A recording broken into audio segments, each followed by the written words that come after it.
What world do you live in? I'd never heard of Tarsem Singh before I first saw The Cell, and it's his first movie, so that makes sense. Before The Cell, he just directed a lot of music videos, most notably Losing My Religion by R.E.M., but for a first-time director, The Cell is an incredible accomplishment. It opens with a woman in this huge white gown riding through the desert on a black stallion. When she dismounts the horse, it turns into this stylized statue, and Howard Shore's blaring soundtrack kicks in.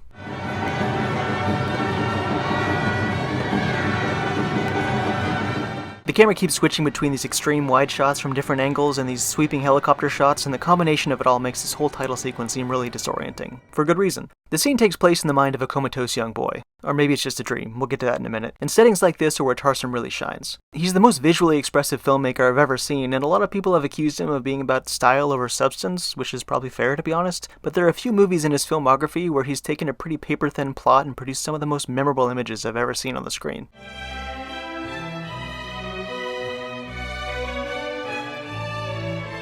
That said, I bet most of you are probably hearing about him now for the first time. So how does an auteur like him come out of the gate so strong, follow it up with an underseen masterpiece, and then end up going back to directing music videos 20 years later? The Cell stars Jennifer Lopez and Vince Vaughn, which makes it sound like it should be a romantic comedy, but this is before either of them really entered that phase of their careers, especially J-Lo. At the time, Vince Vaughn was mostly known for Swingers, The Lost World, and that bizarre shot-for-shot remake of Psycho. J-Lo, on the other hand, had co-starred in Jack and Anaconda and had breakout success as the titular character in Selena. A year before The Cell came out, she released her first album, making her a rising star in both the music and film industries. I never actually knew she was an actor before she was a singer until I looked at the timeline here, but there you go. The third notable performance in The Cell comes from Vincent D'Onofrio, who's such an incredible actor that sometimes I stop what I'm doing and just soak in my frustration with how underutilized he is. Before he gave this amazing and heartbreaking performance as a twisted serial killer, he gave scene-stealing performances in Full Metal Jacket and Men in Black. Since then, he spent most of his time on TV shows or playing marginal characters. It's a shame because looking at these three examples, he's got potential to be one of the greats, and Hollywood just won't give him anything worthy of his talents. His career makes me almost as sad as Tarsem's.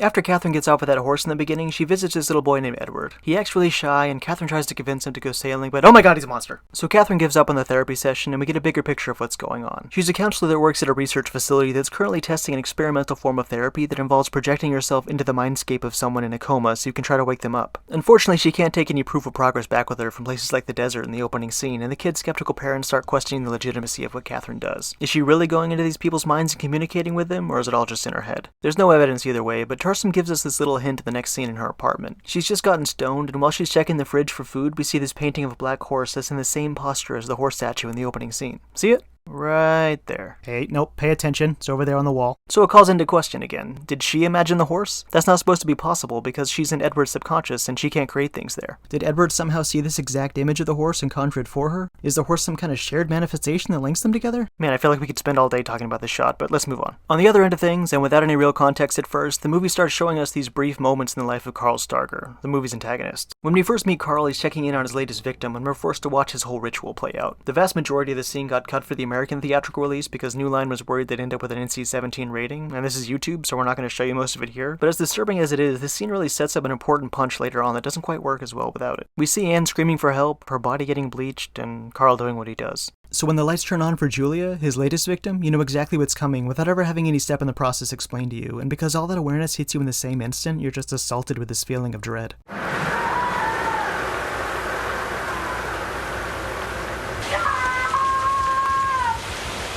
Like and subscribe. When Anne's body gets discovered, we're introduced to Vince Vaughn's character, Peter Novak, and Special Agent Hake Schrader breaks down the evidence they have so far. I'd already seen movies like Silence of the Lambs and Seven, so the detective scenes in The Cell should have seemed like cheap imitations. If we can't stop him, he ain't gonna stop himself. But instead of playing them 100% straight, Tarsem chose to direct performances that seem almost self-aware of the genre they're in. Is the water always this low?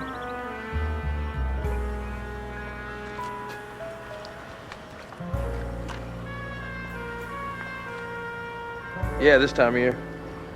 Give me a coroner's report right away. Preliminary forensics, too. I don't want anyone dragging their ass on this. And it just really works. After a bit more detective work, they find Carl, who's fallen into a coma, and the stage is set to bring all three of these storylines together. We've got Agent Novak, who's trying to find Julia before she drowns to death, Carl Starger, the comatose serial killer, and Catherine, a therapist uniquely trained in communicating with people in comas. Because there's a life at stake, Catherine agrees to enter Carl's subconscious to try to help the detectives, and this is where all the memorable imagery from the movie comes from. Starting with just the camera movement. When she first starts walking around in his world, the camera skitters around like he's watching her. It's the same sort of exploratory camera movement you see in the short films by the brothers Quay. To be fair, a lot of what we see in Carl's mind is just a recreation of work from other artists.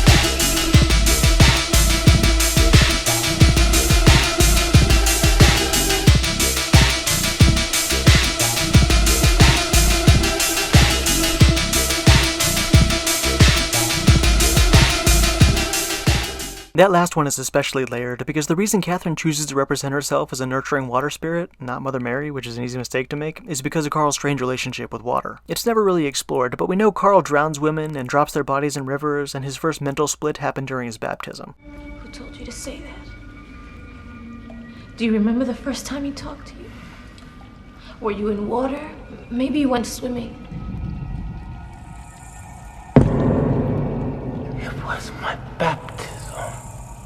Time keeps jumping all over the place in this scene. Scenes like this become surreal portraits, and this style of editing is a part of the movie's visual identity. There's overlapping audio, the same shot from a few seconds before or a few seconds after, shots of blood, cut back to Carl's childhood with this massive camera arc, and everything's drifting into and out of slow motion. The sequence removes time completely from our perception, and it leaves us within Carl's present perspective. We're in his world, and so we see like he sees, and it's done brilliantly. Also, and maybe I'm reading too much into this, but the set in this scene is identical to the set in the award-winning Losing My Religion video that Tarsem directed. It's a song about giving in to obsessing over someone and losing control of yourself, at least that's my interpretation, and that's very much what this moment in Carl's life was about. This is the first girl that he killed, and as he's disemboweling her, he must have been thinking about what he's become. So this scene is given a deeper layer of context by this set's connection with another piece of art, and I don't know, I thought that was pretty cool. It's probably just a recreation of a set from a series of photographs that Jan Saudek took, whom Tarsem said he's been a fan of since he was in school. Camera work and set design aside, I've got to mention Aiko Ishioka's work as costume designer for the movie. Tarsem had first seen her work on Francis Ford Coppola's adaptation of Dracula and thought she'd be perfect for the cell. The suits that Catherine and Peter wear when they go inside Carl's mind are actually just reused suits from Dracula, but some of the costumes that Carl's evil self wears are beautiful new creations. The script was written by first-timer Mark Prodasevic, who ended up disowning the film after its release. He said he's not proud of it, and he hopes one day it'll be remade and done right. I can't really blame him for being upset, though. There's no way he could have imagined what the final product would look like, because so much of the visual style of the film comes from Tarsem's very particular taste. It's a lot like when Stephen King bashed The Shining because of all the radical changes Kubrick made. Prodasevic's script is interesting enough, but if I'm honest, it's the insane imagery of the movie that stuck with me. When I first saw The Cell, my teenage brain just couldn't handle it. I never considered that it was possible for a movie to look like this, and to Tarsem's credit, even to this day, no one out there has made a movie quite like The Cell. Unsurprisingly, critics were pretty polarized. Whenever there's something out there that's so unique that there's nothing to compare it to, the critical reaction is pretty garbage. Look at John Carpenter's The Thing. It's a masterpiece of horror that's inspired filmmakers young and old for the last 40 years, but when his first release, it almost killed Carpenter's career. When it comes to The Cell, people with good taste thought it was an incredibly inventive debut of a director that molded a compelling story out of a thin plot and convinced us to really care about the characters. Other people were pretty confused by the fantastic imagery in a detective movie and couldn't understand the difference between Carl and the villain. Despite the naysayers, the movie more than tripled its budget at the box office, and Tarsem established himself as a very promising young director that studios were willing to throw money at. So the time had come for him to make his dream project. But I didn't see that one when it came out, and I'm trying to take you on my journey here, so we're gonna have to come back to it. When I saw on IMDb that his movie after that was gonna be a Greek myth about a mortal man chosen by the gods to stop a tyrant from obtaining a humanity-destroying god weapon, I mean, that sounded pretty damn good. The mesmeric and otherworldly imagery in The Cell made Tarsem seem like a perfect choice for a fantasy epic where half the characters are gods. Plus it was gonna have John Hurt, who I loved in Alien and Hellboy, and I never heard of this Henry Cavill guy before, but something about him made me think he'd be able to play a muscle-bound savior-type character pretty well. I'd never heard of the writers before either. This was 2010, and they hadn't disappointed the world with their live-action adaptation of Death Note yet, but I'd never heard of the writer of The Cell either, and that movie was amazing, so no-name writers just got me more excited, if anything. Cavill said in an interview that he wasn't really interested in the project at first, but when he met Tarsem Tarsem and saw the whole room full of concept art and storyboards, he had total faith in him to bring his vision to the screen. When it eventually came out and I got a chance to see it, it just felt so underwhelming. Like, it wasn't Matrix 4 disappointing. Bye. But none of the characters were interesting, and the whole plot was basically a group of gods bickering about whether or not they should stop this super evil guy from killing everyone. They do, and it's awesome.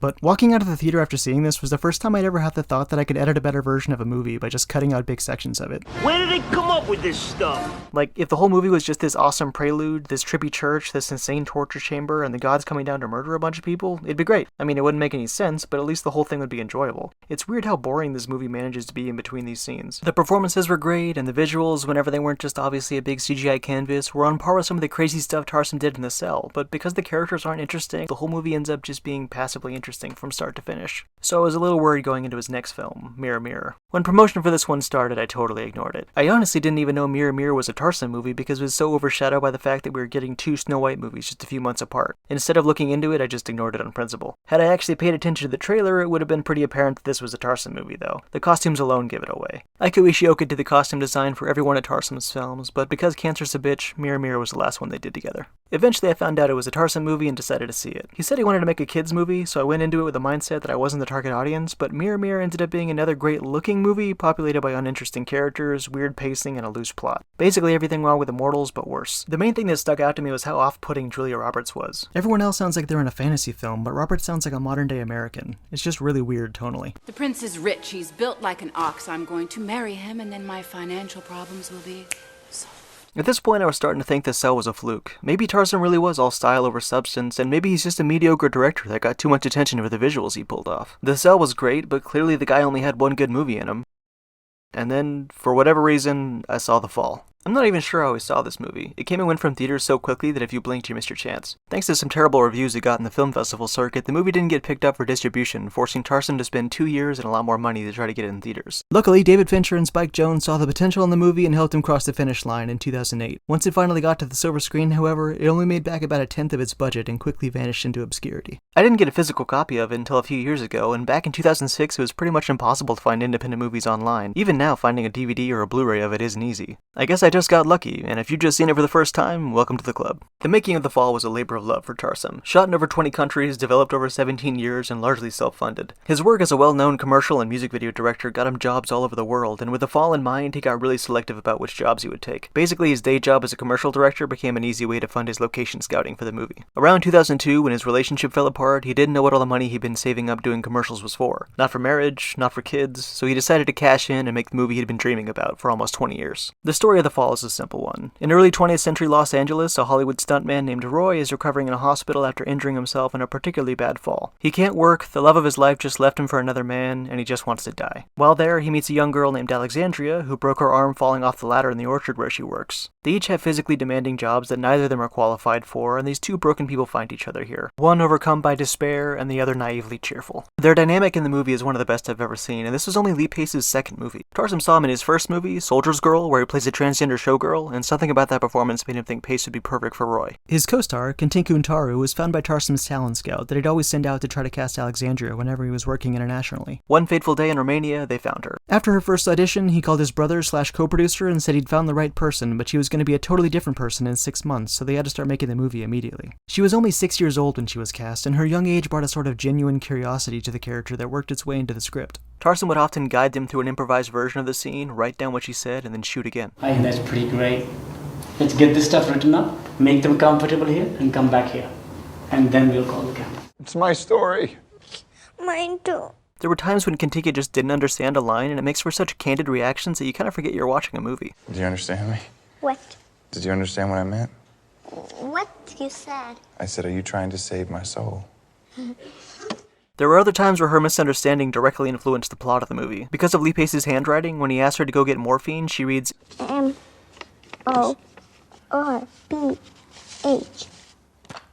Free. And as a result, Tarsem wrote a scene where she comes back with a very non-lethal 3 morphine pills, much to Roy's disappointment. There's another story unfurling here, though. In order to trick her into getting him morphine, Roy decides to tell Alexandria a fantastical love story about a bandit, a princess, and an evil tyrant, and the images that play out in her mind, much like in The Cell, are some of the most memorable parts of the movie.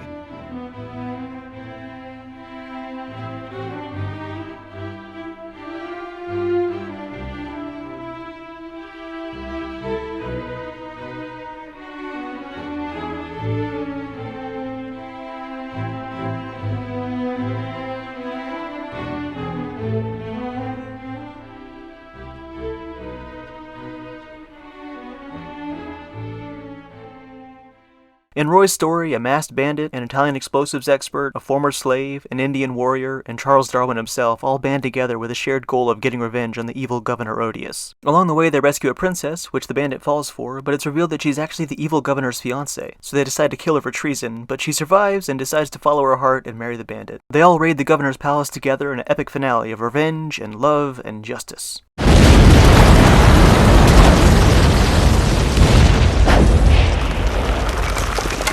Most of the characters in the story are played by people that Roy and Alexandria know in real life, like The Wizard of Oz, which Tarsem got around to adapting into a visually impressive but ultimately uninteresting TV series about 10 years later. Populating the story with characters they each know is why Alexandria imagines an actual Indian for a character that Roy means to be a Native American, and she interrupts to change details of the story throughout. At one point, when the situation is at its most dire, she even inserts herself into the story to save the characters, and that's a quintessential example of what this whole movie is about: the relationship between storyteller and audience. The story Roy starts off telling is a recognizable fantasy story, one that even a child could understand, but as the story unfurls it becomes recognizable in a different way, not for Alexandria, but for us. We begin to see ourselves in his story. His lost love, his ambition, his vulnerability, his humor, his empathy, his greed, they're all familiar to us in one way or another. By the end, the fantasy he started off telling is so fused with his own life that we can feel Roy's pain in the story. He lays so many bridges between himself and the bandit, and rather covertly between us and him, that just like in the movie, the line between fantasy and reality gets blurrier and blurrier until we're weeping along with the characters. It's such a subtle escalation that you're completely wrapped up and caught off guard by the time Roy delivers the final blow. When Roy's so heartbroken and depressed that he starts killing the characters in the story, he doesn't just betray Alexandria, he betrays us, and it hurts.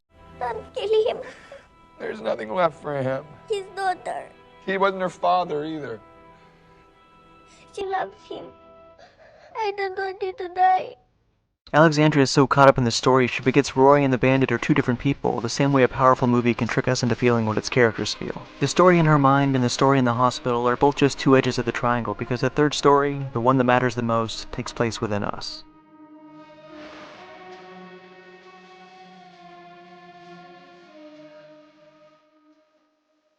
The Fall isn't the first time a movie has taken place inside the imagination of a kid being told a story. And this is a special book. It was the book my father used to read to me when I was sick, and I used to read it to your father. And today, I'm going to read it to you. It's definitely a remake. 2 decades before making The Fall, Tarsem saw the 1981 Bulgarian film Yo Ho Ho, and he purchased the rights to remake the movie after seeing it just once. It opens with a kid in a cast throwing a note down to a pretty nurse they like, but it accidentally floats into the open window of a bedridden patient on the first floor. The man tells the kid a story about a masked bandit, a freed slave, an Italian with a gun, a biologist in search of a rare butterfly, and an Indian assassin. The man tells him about the evil Governor Alvarez that the masked bandit is sworn to kill. There's a beautiful princess, or a duchess in this case, that they find hiding after a battle. They find out the duchess is related to the governor, so they decide to shoot her, but luckily she survives and marries the bandit. The kid writes himself into the story by hopping out of a basket and cutting the bandit's bindings. The man asks the kid to touch his toes to see if he can still feel them. He tests how literate the kid is in the language the medication is written in. He tells the kid he's having a hard time sleeping and getting this medicine will help him finish his story. The kid falls and hurts himself while getting the medicine. The man gets drunk and starts killing characters in the story while the kid cries for him not to. There's even little details like the kid seeing the nurse having an affair in the hallway, or the kid having oranges. There's a lot more examples, but I don't want to beat a dead horse. Those are the characters, those are the story beats, that's how they lived, and that's how they died. But even though it's a remake, it's far from a knockoff. Tarsem's amazing visual storytelling aside, what Yo Ho Ho fails to do is actually develop any of the characters. Maybe that was the norm in early 80s Bulgarian cinema, I really don't know, but in the end, you just don't really care about any of these people. Tarsem chose for the heart of the story to be the relationship between Roy and Alexandria. He knew he could do whatever he wanted with the other story, as long as we cared about these two characters. The hospital should work like none of this fantasy works.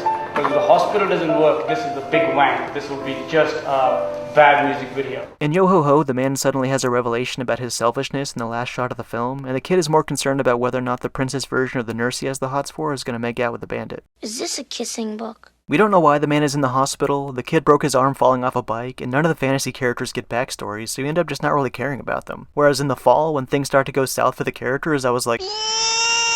After The Fall, Tarsem made Mirror Mirror, which we've already talked about, and he followed that up in 2015 with his most recent movie, Selfless. Up until then, his track record had gone pretty steadily downhill. His first movie was an awesome and unique twist on a genre that was rapidly going out of fashion. His second movie is an undeniable masterpiece. I mean, some people deny it, but that's the thing about taste. Those people are wrong. His third, Immortals, was as dazzling as the worst parts of the first two, but it suffered from uninteresting characters and a plot that goes from A to B without much happening in between. And 2012's Mirror Mirror definitely looks like a Tarsem movie, but he traded in uninteresting interesting characters for annoying ones, so despite the spectacle, it's hard to sit through. I'd already lost hope in the guy by the time I chose to watch Selfless, so my expectations were about as low as they could be, but I naively let myself think his signature style might be enough to elevate this movie from being more than the Jason Bourne knockoff it appeared to be. What did you think I was apologizing for?